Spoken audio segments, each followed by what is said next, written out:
곧 여호와를 찾을 때입니다 라는 제목으로 함께 말씀을 나누기를 원합니다. 성도님들에게 한 가지 질문을 드리고 좀 말씀을 시작해 보려고 합니다. 저희들이 이제 12월 달을 맞이하지 않았습니까? 이제 이 12월 달을 맞이했는데, 자, 그렇다면 우리 성도님들이 생각하는 이 12월은 과연 어떤 시기인 것 같습니까? 이 12월은 어떤 시기인 것 같은지를 한번 좀 생각해 보았으면 좋겠습니다. 개인 또는 또 세대마다 이 12월을 생각하는 시기에 따라서 생각하는 모습들이 조금씩은 다를 것입니다.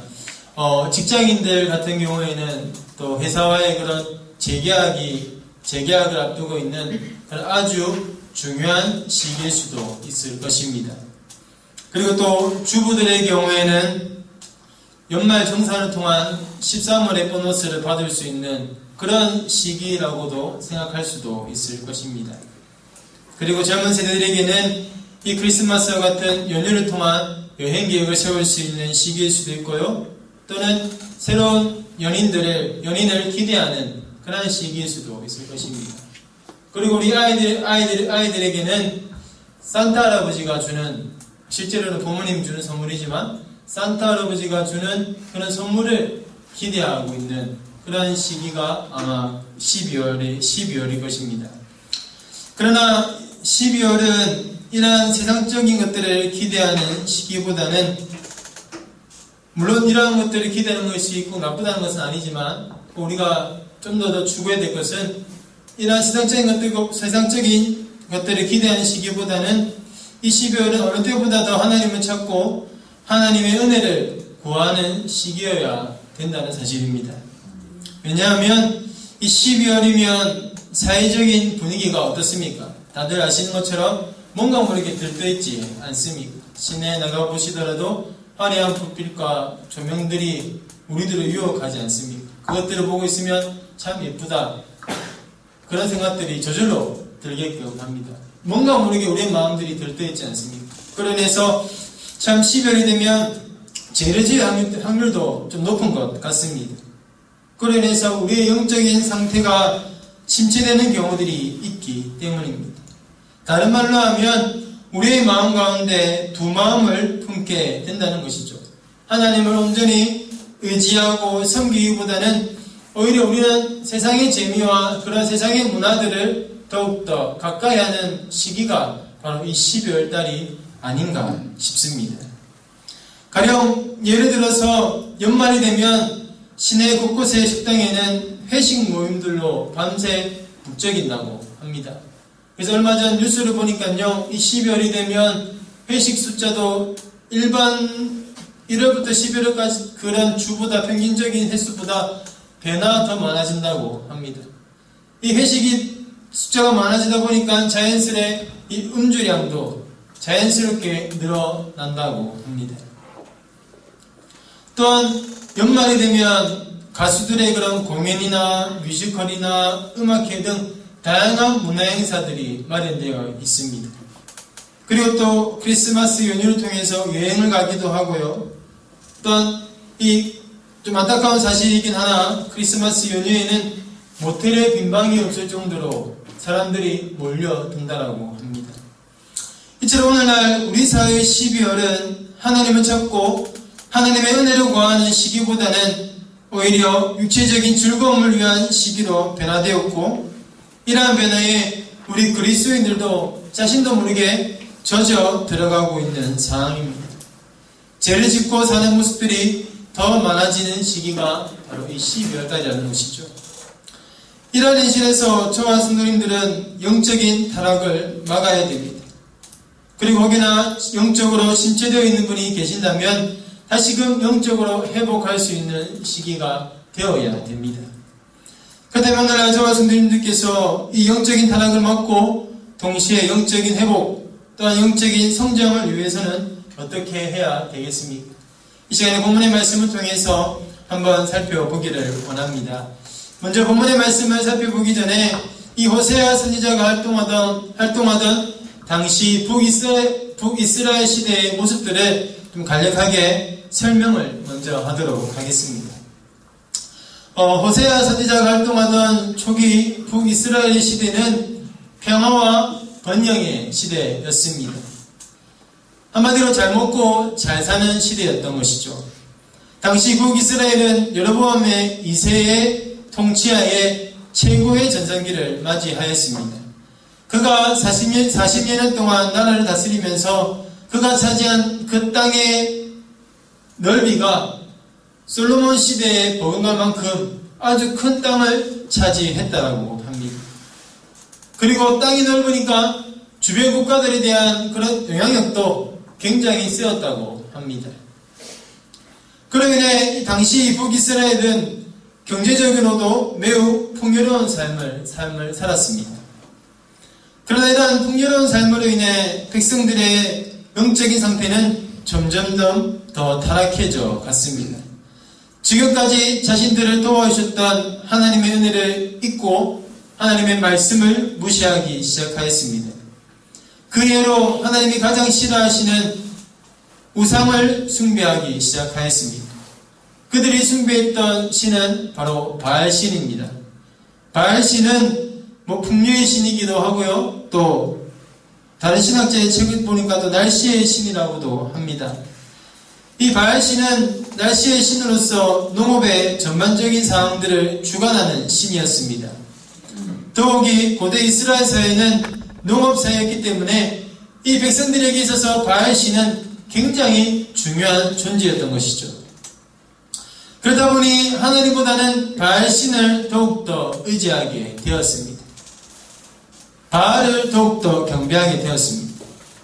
또한 그들은 우상숭배뿐만 아니라 음란에 빠져 있었고 이웃에게는 불의를 행하는 죄도 지었습니다. 또한 하나님보다는 다른 나라의 군사들을 더욱더 의지하기도 하였습니다. 한마디로 이들에게 있어서 더 이상 하나님은 존재하지 않았습니다. 하나님은 더 이상 이들에게 있어서 경배의 대상이 아니었습니다. 그러다 보니 호세아 선지자는 그들의 죄를 지적하였습니다. 그리고 하나님의 심판, 곧 이스라엘의 멸망을 경고하면서 강력한 회개를 촉구하였습니다. 그러나 백성들은 이 호세아 선지자의 말에 귀를 기울이지 않았습니다. 몇 번이나 그들의 죄를 지적하고 회개를 촉구했지만 그럼에도 백성들은 계속해서 타락과 부패의 길을 걸어갔습니다. 그래서 하나님께서는 이토록 죄를 일삼고 회개하지 않는 백성들에게 지금이 곧 하나님은 찾을 때이며 마침내 여호와께서 오셔서 공의를 비처럼 너희에게 내리실 것이라고 말씀을 하십니다. 이것은 백성들을 다시 한 번 더 새롭게 하시고 이 백성들을 다시 한 번 더 구원하시겠다라는 하나님의 뜻이 담겨져 있습니다. 또한 심판 가운데서도 이스라엘 백성들을 향한 하나님의 변함없는 사랑을 잘 보여주는 부분이기도 합니다. 하지만 하나님의 이러한 말씀에도 불구하고 13절에 오늘 본문의 말씀 13절의 말씀을 보시면 백성들의 반응이 참 기가 막힙니다. 그들의 반응을 보면 오히려 그들은 악을 밭을 갈아서 죄를 거둡니다. 그리고 거짓 열매를 묻고 하나님보다는 이방 나라의 군사들을 더욱더 신뢰하는 등 하나님의 말씀에서는 자꾸만 반대로 되는 길을 걸어가게 됩니다. 결국 백성들의 타락과 부패에 대해 하나님께서는 본문의 말씀을 통해 이스라엘 백성들을 징계하시겠다라고 선언하십니다. 백성들을 향한 하나님의 징계를 살펴보면 11절에서는 백성들의 목에 멍에를 메울 것이고 14절에서는 군사적인 재앙이 임할 것이라고 말씀하십니다. 그리고 15절에서는 너희의 큰 악으로 말미암아 이스라엘의 왕이 새벽에 정령 망할 것이라고 말씀을 하십니다.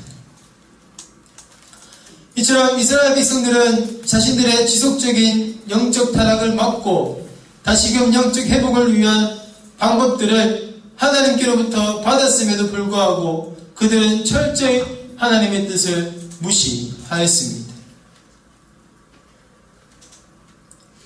그리하여 심판을 받을 수밖에 없는 위치로 몰려들 수밖에 없었다라는 사실이죠. 그렇다면 하나님께서 이들에게 알려주신 방법은 무엇일까요? 그것은 12절의 말씀에서 기록하고 있듯이 바로 여호와를 찾는 방법입니다. 여호와만을 찾는 것이야말로 지금의 타락을 막고 동시에 영적 회복을 위한 유일한 길임을 하나님께서는 말씀해 주시고 있습니다. 그리고 이러한 방법은 오늘날 저와 성도님들에게도 동일하게 적용이 됩니다. 앞서 서론에서 말씀을 드린 것처럼 12월에 우리 사회는 죄를 더 많이 짓게 하고 우리의 영을 더욱더 병들게 만들고 있습니다. 이러한 사회 분위기 속에서 나의 영혼을 지키고 나의 영혼을 성장시키는 방법은 열심으로 여호와를 찾는 것 밖에는 없습니다. 여호와를 찾아야 되고 하나님이 주시는 새로운 은혜들을 공급받아야 됩니다. 지금이 곧 여호와를 찾을 때입니다. 힘써 여호와를 찾아야 됩니다. 하나님의 은혜 없이는, 은혜의 공급 없이는 결코 나의 영혼들을 지킬 수가 없습니다.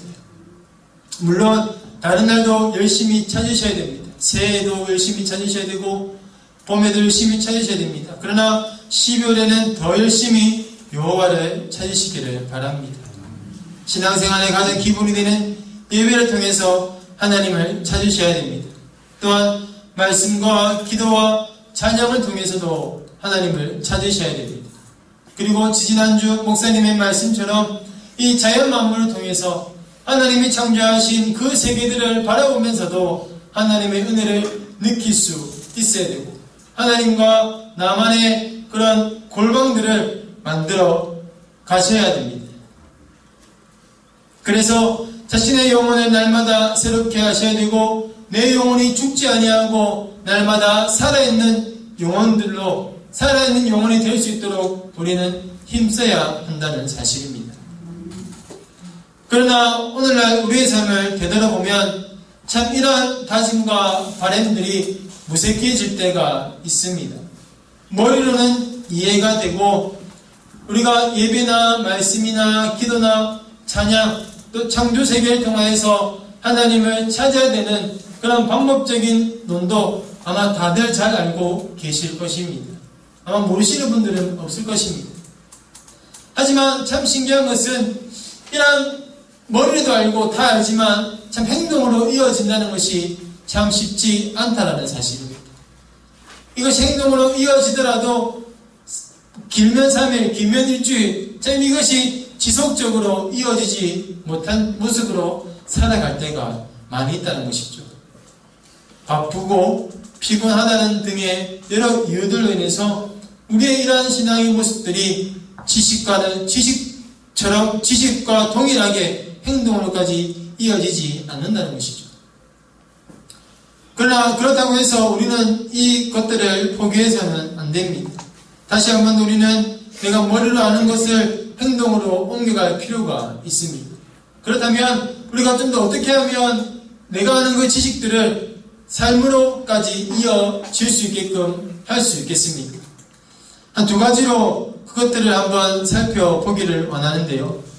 첫 번째로 우리가 행동으로 말씀이 나의 삶의 행동으로 이어지기 위해서 첫 번째로 우리가 해야 될 것은 자신의 묵은 땅을 기경해야 됩니다. 우리 12절 말씀을 한번 다 같이 읽어보았으면 좋겠습니다. 12절입니다. 너희가 자기를 위하여 공의를 심고 인을 너희 묵은 땅을 기경하라. 지금 여호와를 찾는 때니 마침 여호와여 주소 사랑을 붙여. 아멘. 저와 성도님들은 여호와를 찾기 전에 먼저 해야 될 것은 바로 자신의 묵은 땅을 기경해야 됩니다. 여기서 묵은 땅은 말씀에서 벗어난 미숙한 도덕적 행위들을 의미합니다. 그리고 기경하라는 것은 밭을 갈아엎으라는 것입니다. 즉 묵은 땅을 기경하는 것은 지난날에 자신의 제약된 모습들을 회개를 통하여서 갈아엎어야 됨을 의미합니다. 갈아엎음으로써 새롭게 시작해야 된다는 것을 이 12절 말씀을 통해서 우리들에게 가르쳐 주고 있습니다. 오늘날 저와 성도님들이 자꾸만 넘어지고 지식으로 알고 있는 그 말씀들이 우리의 삶 가운데 행동으로 이어지지 못하는 것은 나의 제약된 모습들을 갈아엎지 못하고 있기 때문입니다. 그저 하나님의 눈만 가리기 위해 천으로만 살짝 덮어놓고만 있다는 것이죠. 그래서 하나님이 안 보시는 것 같다라는 생각이 들고, 또 회개 이후 지금까지 신앙생활 잘 해왔으니까 이 정도쯤은 하나님이 이해하시겠지라는 생각들을 가지게 됩니다. 그러다 보니 우리들은 또다시 그 죄들을 꺼내게 됩니다. 죄를 덮고 있던 그 천을 걷어내서 다시금 우리는 그 죄의 길로 빠져든다는 것이죠. 죄의 유혹 앞에 무릎 꿇게 되고 넘어지게 됩니다. 그렇게 저와 성도님들은 지금부터라도 자신의 제약된 모습들을 갈아엎으셔야 됩니다. 갈아엎으셔야지만 그 죄에서 우리는 벗어날 수가 있습니다. 물론 갈아엎는 데 있어서 그에 따른 고통도 있을 것입니다. 또한 아픔도 있을 것이고요. 심지어는 물질적인 손해도 볼지 모르겠습니다. 그러나 아프다고 해서, 손해보는 것이 두렵다고 해서 자신의 죄를 가만히 둔다면 내 안에 있는 그 죄는 더욱더 깊어질 것입니다. 더 많은 뿌리를 내리게 될 것입니다. 그로 인해 우리의 영혼은 더욱더 시들어져 갈 것입니다. 더욱이 훗날 이 죄를 갈아엎는 데 있어서는 지금보다 더 많은 아픔과 고통과 더 많은 손해들이 뒤따르게 될 것입니다. 사랑하는 여러분, 우린 지금부터라도 죄로 물든 나의 모습들을 다시금 갈아엎으시기를 바랍니다. 애통하는 마음으로 주님 앞에 서서 나의 연약한 부분들을 고백하며 회개하시기를 바랍니다. 또한 회개와 함께 자꾸만 나를 넘어지게 하는 그런 요소들을 제거하시기를 바랍니다. 그 요소들을 제거할 때 비로소 여호와를 온전히 찾게 되고 여호와를 온전히 찾고 싶어하는 그러한 갈급함이 사모하는 마음들이 생기게 됩니다. 그리고 여기서 또 하나 중요한 것은 갈아엎은 땅에는 죄를 이겨낼 수 있는 씨앗을 심어야 됩니다. 어떤 씨앗이겠습니까? 우리의 의지의 씨앗이겠습니까? 아니면 우리의 열정의 씨앗들이겠습니까? 물론 우리의 의지와 열정도 중요할 것입니다. 그러나 죄와 싸워 이기기 위해서는 하나님의 공의의 씨앗을 심어야 됩니다. 12절에서도 말씀하고 있듯이 너희가 자기를 위하여 공의를 심으라고 말씀하고 있습니다. 여기서의 공의는 하나님의 뜻, 하나님의 말씀입니다. 말씀을 가까이 하셔야 됩니다. 죄와 싸워서 승리할 수 있는 길은 말씀 밖에는 없습니다. 그러니 매일같이 우리는 밴드와 홈페이지를 통해서 또 개인적인 묵상들을 통해서 날마다 말씀의 씨앗들을 심으셔야 됩니다. 기껏 아픔과 고통과 손해를 동반해서 갈아엎은 땅에 죄를 심겨서야 되겠습니다. 이제는 그 밭에 말씀의 씨앗들을 뿌리셔야 됩니다. 그 말씀의 씨앗들을 뿌릴 때 그리고 그 말씀의 씨앗들이 자람으로 인하여서 그 죄유혹에서 우리는 승리하게 될 줄로 믿습니다. 그래서 저와 성도님들의 마음들이 더 이상은 세상의 재미를 찾는 데 애쓰기보다는 오히려 여호와를 찾기를 더욱더 애씀을 통해서 하나님이 주시는 그 풍성한 은혜들을 누리시고 또한 영적으로 성장할 수 있는 저와 성도님들이 되시기를 바랍니다. 둘째로 우리가 행동으로 이어지기 위해서는 여호와를 두려워해야 됩니다. 오늘 본문의 말씀은 아니지만 연관되는 우리 3절의 말씀을 한번 다 같이 읽어보았으면 좋겠습니다. 우리 10장 3절의 말씀입니다. 그들이 이제 이르기를 우리가 여호와를 두려워하지 아니하므로 우리에게 왕이 없거니와 왕이 우리를 위하여 무엇을 하리요 하리로다. 아멘. 앞선 2절의 말씀에서 호세아 선지자가 말하기를 두 마음을 품은 너희들을 하나님께서는 그 제단을 쳐서 깨뜨리고 주상을 허시겠다라고 경고하고 있습니다. 그러나 이러한 선지자의 경고에도 불구하고 이 이스라엘 백성들은 눈 하나 깜빡하지 않습니다. 오히려 백성들은 아주 당당하게 더 이상 우리에게는 왕이 없음을 고백합니다. 그리고 여호와를 두려워하지 않습니다. 이것은 결과적으로 이들이 지속적인 죄를 짓고 영적 타락으로 이어질 수밖에 없는 근본적인 원인이 되었습니다. 오히려 백성들이 더 두려웠던 것은 아마도 바알신이었을 것입니다. 이것은 백성들이 3절 말미에 왕이 우리를 위하여 무엇을 하리요라는 고백을 통해서 자신들의 필요를 채워주는 신은 더 이상 하나님이 아닌 바로 바알신임을 이들은 인정하는 것으로 우리는 추측할 수가 있습니다. 그리고 백성들은 하나님보다는 바알신에게 잘 보여야지만 먹고 사는 문제에 지장이 없을 것이라고 생각을 했을 것입니다. 왜냐하면 아까 앞에서 말씀을 드렸듯이 바알신은 농사를 주관하고 풍요의 신이고 날씨를 주관하는 신이기 때문에 이 바알신에게 더욱더 잘 보여야 되고 그 바알신을 더욱더 잘 경배해야지만 이들은 더욱더 풍요로운 삶을 살 것이라고 믿고 있었습니다. 그로 인해 그들은 하나님 보시기에 제약된 행동들을 서슴없이 그리고 아무런 죄책감 없이 하게 되었습니다. 이처럼 하나님을 두려워하는 마음, 즉 경외하는 마음이 사라지니까 백성들의 영적 상태는 심각한 타락으로 이어질 수밖에 없었습니다. 그리고 이러한 모습은 이스라엘 백성들뿐만 아니라 저와 성도님들에게도 얼마든지 일어날 수 있는 일입니다. 하나님을 두려워하지 않고 하나님 외에 다른 것들을 더욱더 두려워한다면 얼마든지 영적 침체의 길로 빠질 수가 있다는 것이죠. 예배에 소홀할 수도 있게 되고요. 또 말씀과 그런 기도 생활에 소홀할 수밖에 없을 것입니다. 참 부끄러운 얘기지만 저에게도 이러한 경험들이 있습니다.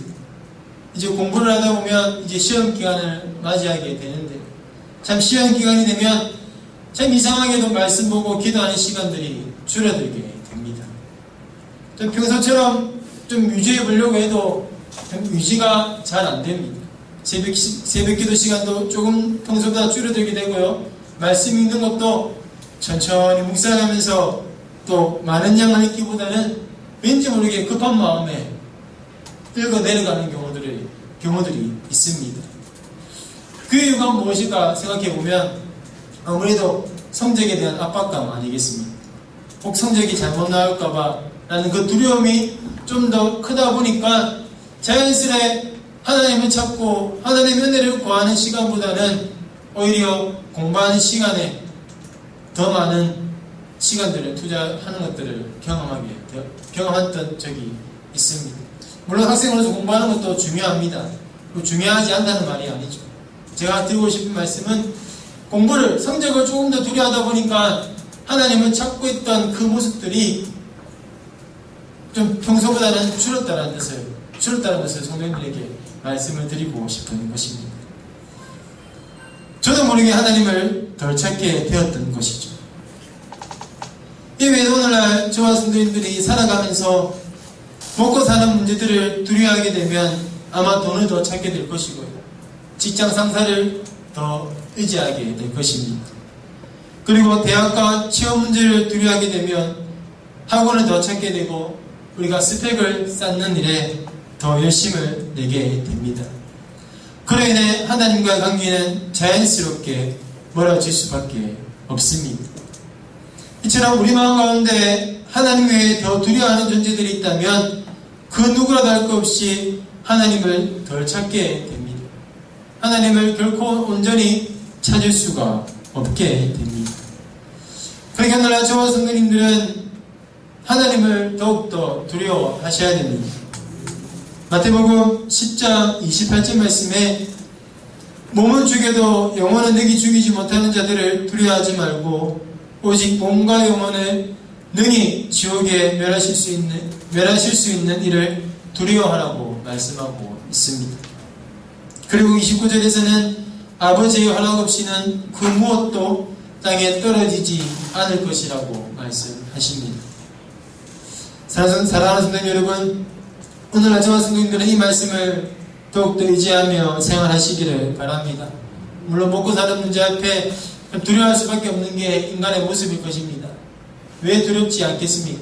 그러나 마태복음 방금 읽은 이 말씀에서도 기록하고 있듯이 아버지 허락 없이는 그 어떤 것도 땅에 떨어지지 않는다라고 말씀을 하십니다. 그렇게 우리는 오히려 그런 것들을 두려워하기 이전에 먼저 하나님을 더욱더 두려워하시기를 바랍니다. 그래야 하나님을 더욱더 찾음으로 인해서 저와 성도님들의 영혼이 더욱더 살아나고 건강한 영혼들로 성장해 나갈 수 있는 저와 성도님들 되시기를 바랍니다.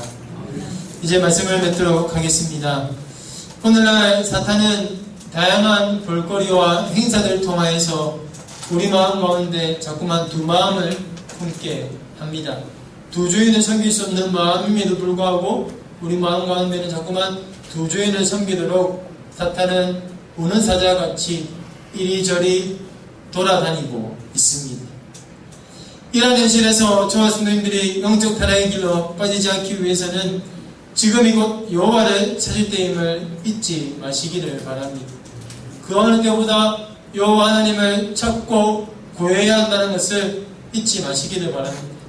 그리고 회개를 통해서 자신의 제약된 마음을 갈아엎으시고 말씀의 씨앗을 심으시기를 바랍니다. 그리고 하나님을 더욱더 두려워하는 저와 성도님들 되시기를 바랍니다. 그래야 어떠한 환경 속에서도 예배와 말씀과 기도와 찬양과 창조세계를 통해 하나님을 찾고 하나님이 주시는 그 은혜들을 누림을 통하여서 영적 침체가 아닌 오히려 남은 한 달, 남은 3주 오히려 우리가 생각지도 못했던 그 영적 성장을 이루어감으로써 올 한 해를 마무리할 수 있는 저와 성도님들 되시기를 주님의 이름으로 소망합니다. 아멘. 이 시간 우리 말씀을 기억하시면서 우리